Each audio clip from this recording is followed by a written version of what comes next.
I'm gonna give you 5 reasons why you should buy the OnePlus 6T after this.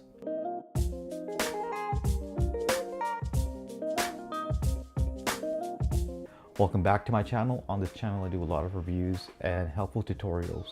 If you're new, make sure you subscribe so you don't miss out on any future content. So the first reason why you should be buying the OnePlus 6T is the speed of the device. So the entry level of the OnePlus 6T starts with 6 gigs of RAM and it goes up to 8 gigs of RAM. And what that means is your phone's going to be very fast for a very long time. It's going to be able to handle a lot of graphic intensive apps. You can even do like photo editing on there if you want to, and you can run multiple apps on the phone without it lagging or slowing down. So the second reason why you should go for the 6T compared to the other phones is the notch on this phone is very, very little. When comparing it to the other phones like the iPhone, the Google Pixel, or even a certain Samsung devices, the notch on the OnePlus 6 is very small. So you're getting a bigger screen size. And what that means is you're going to have a lot of screen real estate to consume content with a 6.41 inch display. So the third reason is the Snapdragon 845, one of the top line chips. It's on all the phones that are the flagship devices for Google and Samsung. And what that means is you're going to get the latest chip that's on this flagship devices, and it's going to be able to handle any of the apps you throw at it.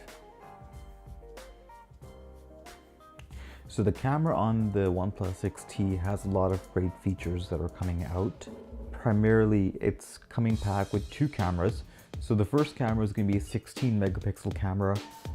It has optic image stabilization as well as EIS, which is electronic image stabilization. And the secondary camera is going to be a 20 megapixel camera for the telephoto lens.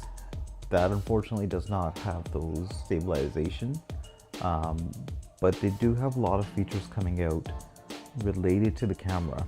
A feature they call Nightscape, and basically what it means, you're going to get better nighttime photography by using a smaller aperture to bring in more light to the sensor and produce a better image at night. And also they have the feature similar to portrait mode on the iPhone called studio lighting. Let me know in the comment section down below if you actually use these features when you take your photos. They're also bringing out the slow motion video. It's going to be able to go up to 480 frames per second. Let me know in the comment section down below if you actually do record these videos on a regular basis. I personally think they're just a gimmick, and I don't use them as much. I'll use it probably once in a year or so. So the fifth reason why you should be choosing the OnePlus 6T as your next phone is because of a feature called dash charging. The way dash charging works is it's a faster kind of charging. Basically what OnePlus claims is you can get a day's power in about half an hour. The way it works is the initial 50% of the charge is extremely fast, and then your 50 to 100% of the charge is going to be very similar to what you see on the Androids, to what you see on the iPhone, the Samsung, and even the Google Pixel. But the 0 to 50% is super fast. Alright guys, so those were my 5 reasons why you should be buying the OnePlus 6T. Let me know in the comment section down below of what you think about the phone. Are you going to buy it, or are you going to pass on and wait for the OnePlus 7, which is probably already made? As always, thank you for watching. Don't forget to subscribe, and I'll catch you in the next one. Goodbye.